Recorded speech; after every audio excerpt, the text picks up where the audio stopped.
So guys, Tinubu is now losing some of his very close allies. This is the former national vice chairman of the APC telling Nigerians to ensure Tinubu is sacked come 2027. So guys, everybody is feeling the heat of the Tinubu's leadership, even those in the APC. I mean, everybody is getting his own portion. They now realize that the Muslim ticket and the ethnicity that was attached to the last election has not helped Nigeria in any form. This is also coming at a time when Tinubu has been ranked number 3 in the world most corrupt leaders list.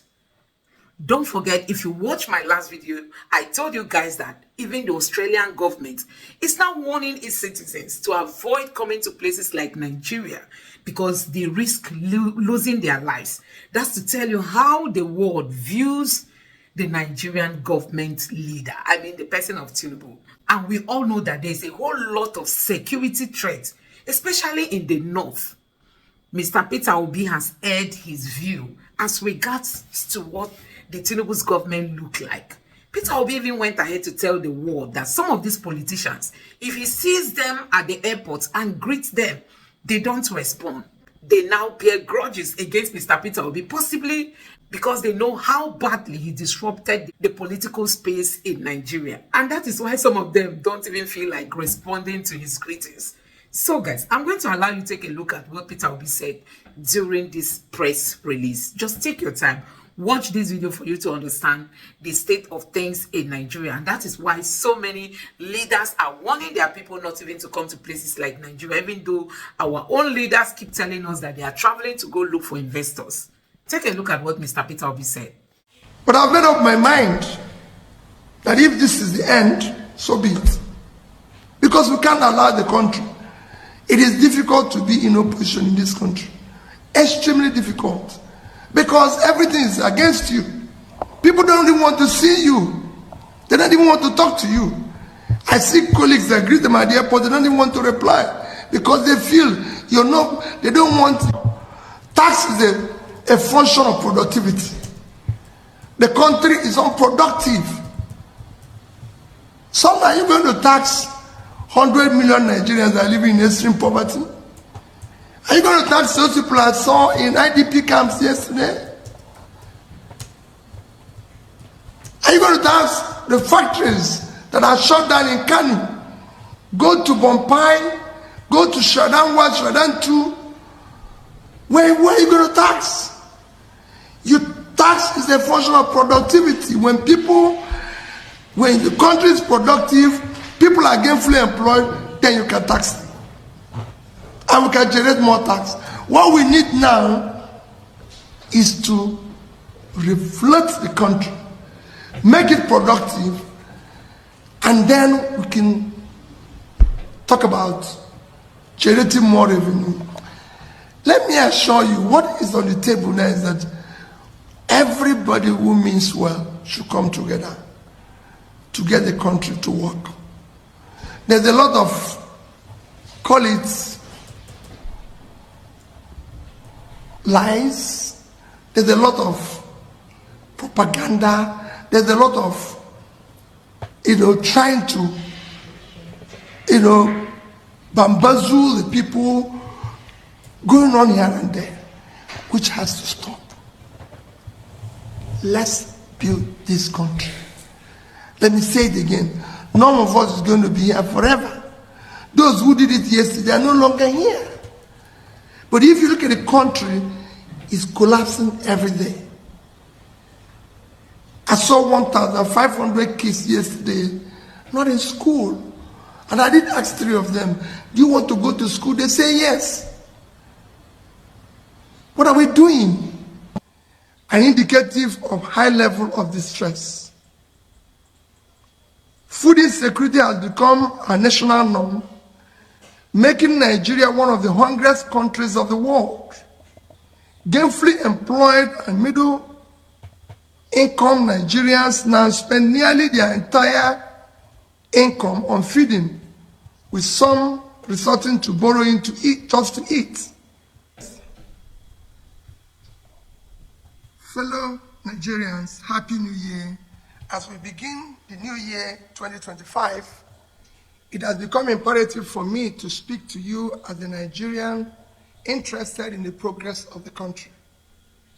The political, economic, and security situation of our country is worsening daily, despite contrary positions and claims by the government of improvement in all spheres of human endeavor. Our national challenges are visibly worsening. Our nation and its fortunes are in clear reverse. The indices are clearly indicative of our decline. Thus, Nigeria remains one of the poverty capitals of the world, with over 100 million in extreme poverty and more than 150 million in multi-dimensional poverty. The situation has deteriorated significantly in the past 18 months under the current administration. As a nation, we have fallen from being the highest GDP in Africa in 2014 at $574 billion and per capita of about $3,500 to now ranking the fourth with a GDP less than 50% of what we were a decade ago, about 200 billion, with per capita less than a third, about 1,000. Our nation remains one of the most insecure and least peaceful in the world today, with countless communities and families displaced from their homes and now living in IDP camps. According to the Global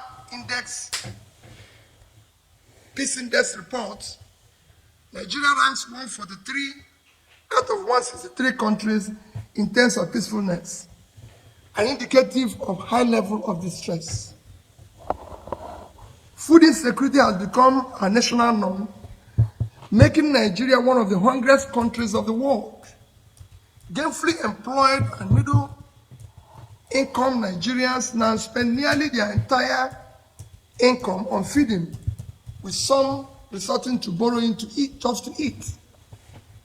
For those living on margins, low-income earners and unemployed, the situation is even more dire.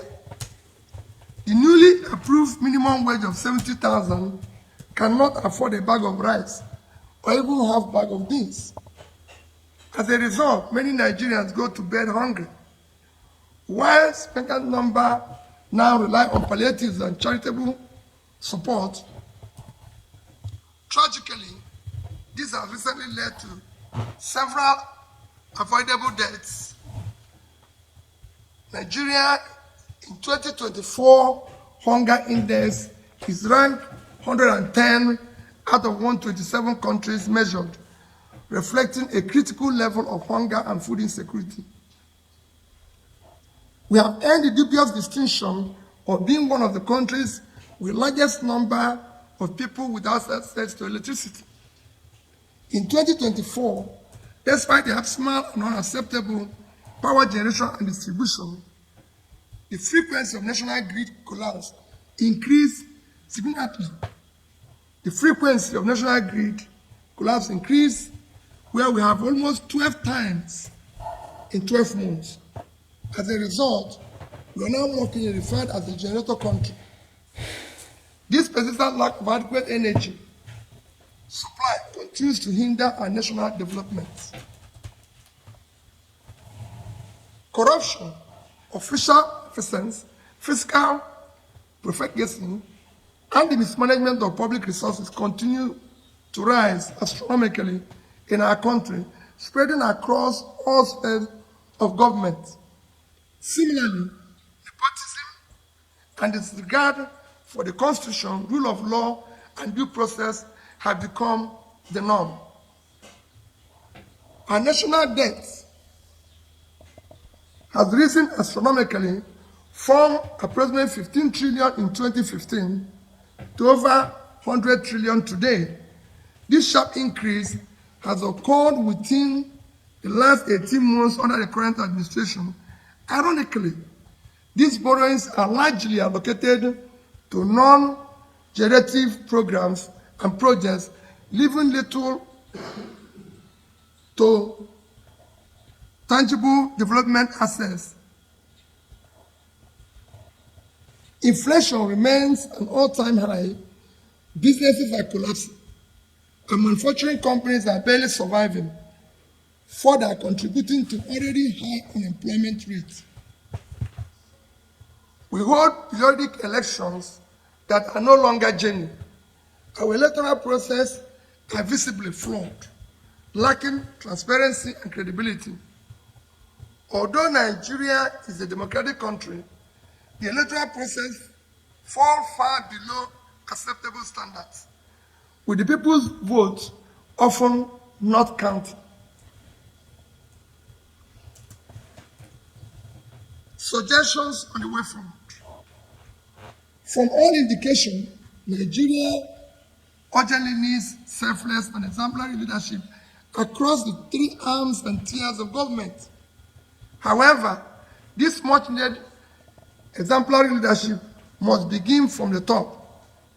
Since the ultimate responsibility lies with the president, I will direct my attention to him.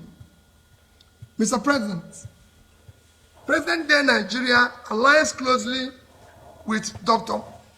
Martin Luther King's powerful words. We are now confronted with fierce urgency of now. This is no time for apathy or complacency. This is time for vigorous and positive actions.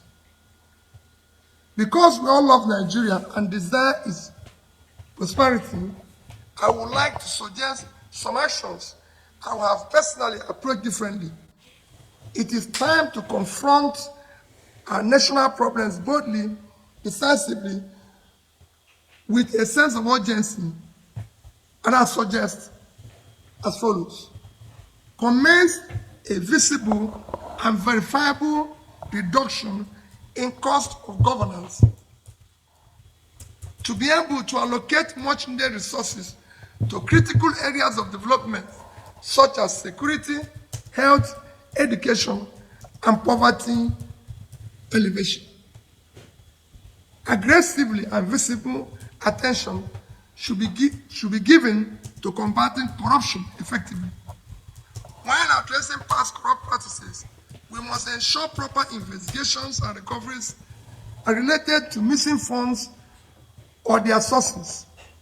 The focus should be on eliminating current and future official malfeasance through increased transparency and accountability in public procurement and contract awards, as well as thorough monitoring of execution of projects to ensure that limited resources are efficiently utilized and applied productively.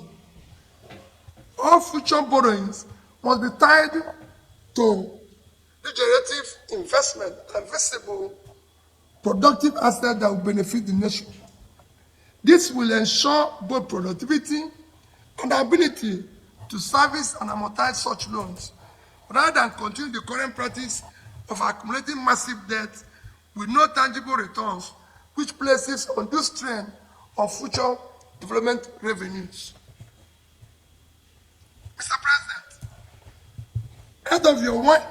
out of approximately 580 days you have been in office, it is reported that you have spent about 30% or around 180 days on more than 30 publicly recorded trips overseas. My appeal is that you dedicate 20% of 2025, roughly 72 days, to visit each of the 36 states for 2 days each. As a president, such visit will give you opportunity to better understand their economic and security situations across the country.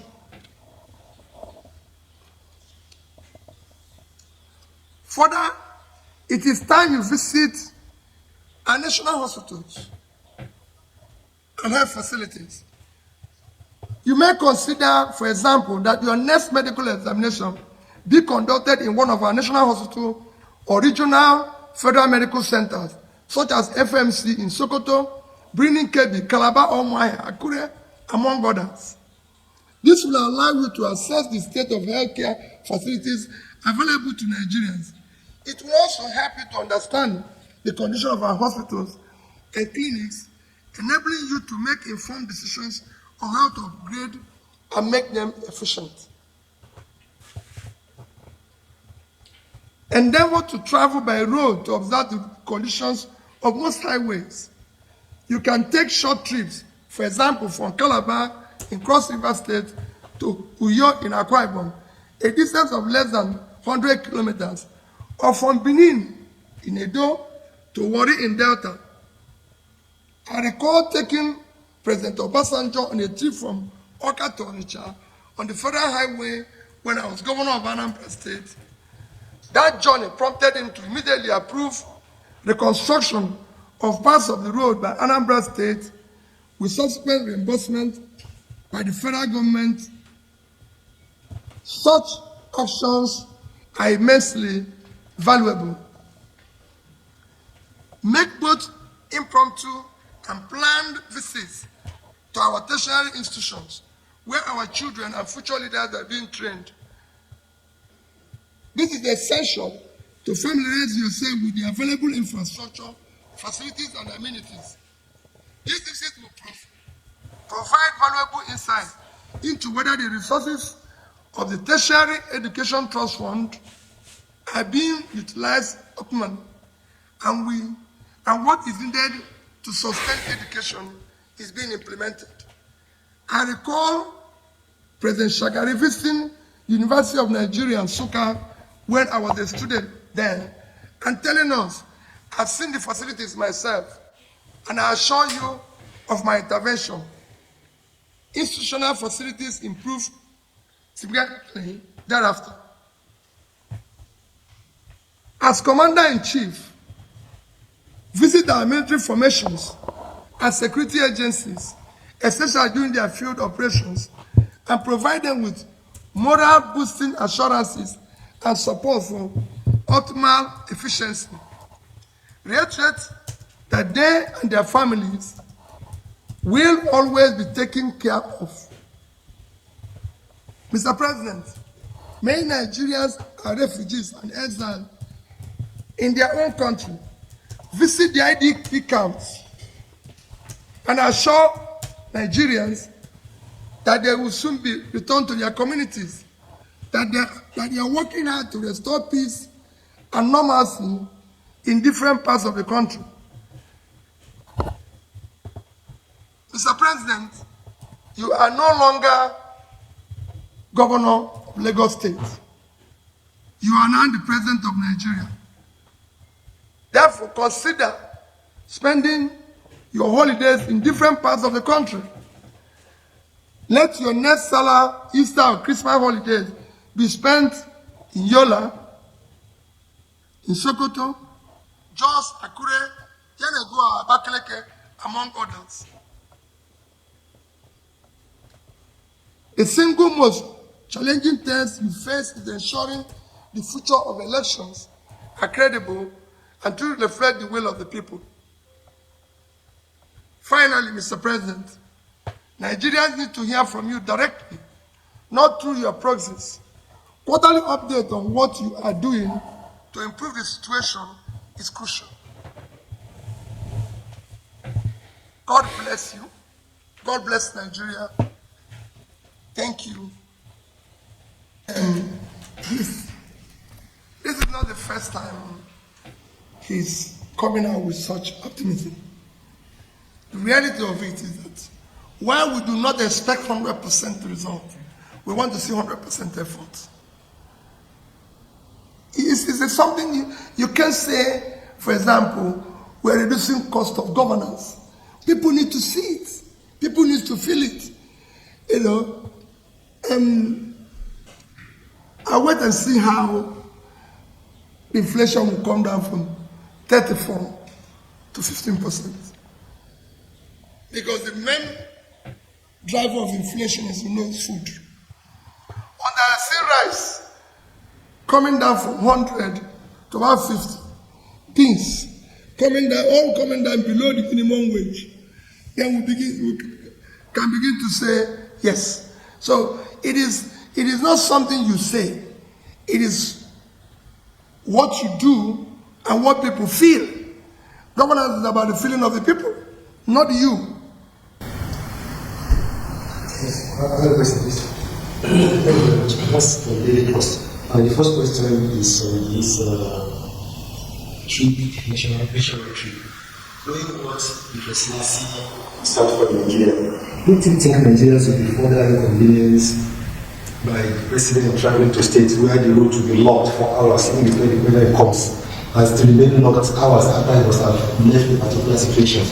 And considering the amount of resources they will still expend on such visits either by air or by road, so how do you see an alternative to mitigate the suffering of Nigerians by just blockage and the money that's going to be spent? That's the first aspect. I'm sure that what is going to be spent will be far less than what he spends to go overseas. It will be far less.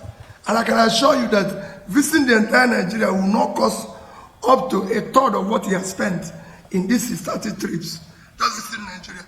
And it is critical that he goes to, as for blocking the road and everything, I would rather he blocks everywhere in my state and stay there for 2 days, because he will feel what we are feeling. So it's better he goes to Benue, go to Zamfara and block it, but he's there so he can feel what the average person in Zamfara is feeling.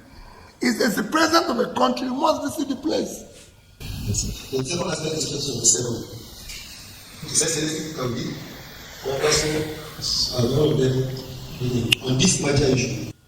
For me, what is important now is about Nigeria today. We are so occupied about election, just like we're so occupied about power capture, that we refuse to deal with our issue. We have people who are dying because of a bags of rice, half bag of beans. People are dying. We've just lost several people. I was in IDP camp yesterday. I was in hospital yesterday, where we don't have basic things. I'm talking about 2027. That's not what I'm preoccupied with. I'm not preoccupied by what I said, the urgency of today. Let people put food on their table. Let there be medical care in our primary health care.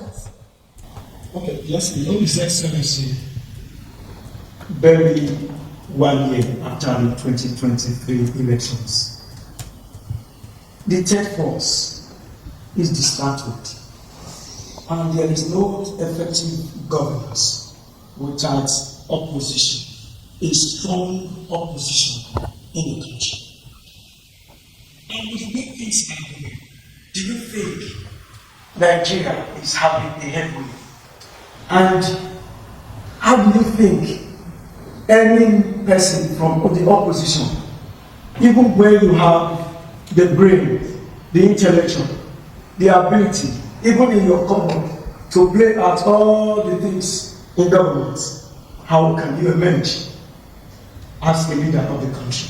Secondly, the arrest of Tinubu. What does this have to do with our democracy? Don't you think it will affect the democracy in Nigeria? Well, I want us to sit down one of these days and talk about the opposition and how the opposition will be effective. Our democracy is faulty. It wasn't designed to support the opposition. Oppositions here are actually in difficulty. If I tell you what I face, what I go through, what my family go through, you wouldn't even believe I will still be standing and going around this country. But I've made up my mind that if this is the end, so be it. Because we can't allow the country. It is difficult to be in opposition in this country. Extremely difficult. Because everything is against you. People don't even want to see you. They don't even want to talk to you. I see colleagues that greet them at the airport, they don't even want to reply. Because they feel they don't want the government of the day to see you or see them greeting you. Your businesses, everything you're involved is being dismantled. That is not a country. We need to show more commitment to the future of our country. None of us is going to live here forever. So we must build a better society for our children. And to build it, some of us will take the risk. That's the part of what Dele and Co. also going through. And not just in every person, even the oppositions in local government level, at state level, everywhere, are going through that. So for me, we are actually doing a lot if we're doing everything on our own. All right, lastly, for me, Your Excellency, just two things. We've seen you and the former Vice President Atiku going around having a series of meetings. People are optimistic that maybe something in form of a measure or so could come out of this. And then, lastly, President Tinubu insists that his tax reforms must go on, and the tax reform bills are here to stay in his last presidential media chat. Despite that, governors are saying that there should be more consultation and other leaders of the country, while former Senate President is saying that there's serious hunger. And Lume is saying that some traditional rulers should not just take the content of the tax reform bills just by face value. What would you advise on these two? Well, on issue of tax, there's a lot of stories. I've said it, everybody knows my stand on it. There should be very wide and detailed consultation. It should be widely and publicly debated. Government have consistently maintained that our tax to GDP, tax to this is very low. You've seen it every day. And I said it's wrong. Tax is a function of productivity. The country is unproductive. Some are you going to tax 100 million Nigerians that are living in extreme poverty? Are you going to tax those people I saw in IDP camps yesterday? Are you going to tax the factories that are shut down in Kano? Go to Bompai, go to Shadan 1, Shadan 2. Where are you going to tax? You tax is a function of productivity. When the country is productive, people are gainfully employed, then you can tax them. And we can generate more tax. What we need now is to reflect the country, make it productive, and then we can talk about generating more revenue. Let me assure you, what is on the table now is that everybody who means well should come together to get the country to work. There's a lot of, call it, lies. There's a lot of propaganda. There's a lot of, trying to, bamboozle the people going on here and there, which has to stop. Let's build this country. Let me say it again. None of us is going to be here forever. Those who did it yesterday are no longer here. But if you look at the country, it's collapsing every day. I saw 1,500 kids yesterday, not in school. And I did ask 3 of them, do you want to go to school? They say yes. What are we doing?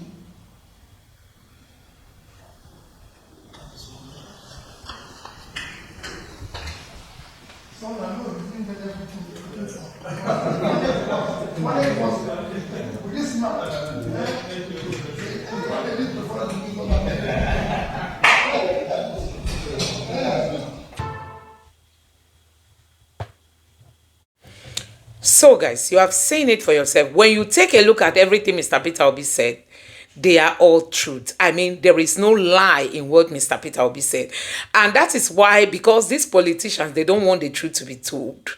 They don't want Nigerians to hear the truth. Peter Obi said he is no longer afraid. Whatever that wants to happen, let it happen.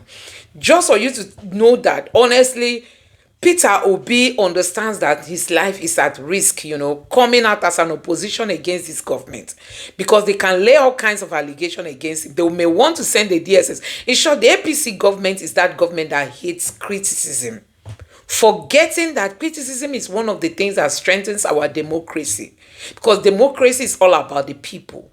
And when you are not doing well, allow the people to air their view that you are not doing well. And also when you do well, the people should applaud you. But this government is the type that they don't want anybody to criticize them. They just want you to accept that they are doing well, even when they are not doing well. When you look at the whole system, everywhere, I mean, the Tinubu's government has not been able to touch one aspect of this our country. One aspect that has to do with helping Nigeria to survive. Look at the security threats in Nigeria. Look at, the inflation rate, the unemployment rate. Look at business people are crying. This is not just affecting the poor alone. The world is also crying under the Tinubu's leadership. And when you talk, they say you shouldn't talk. They just want you to be quiet and keep bearing. So guys, I don't know what you make of all this. Let me know what you think about what Mr. Peter Obi said in this video. Please don't forget to subscribe to the channel, turn on the notification bell. Please give this video a like so that YouTube can recommend it to others, and drop your thoughts in the comment section below. Thank you.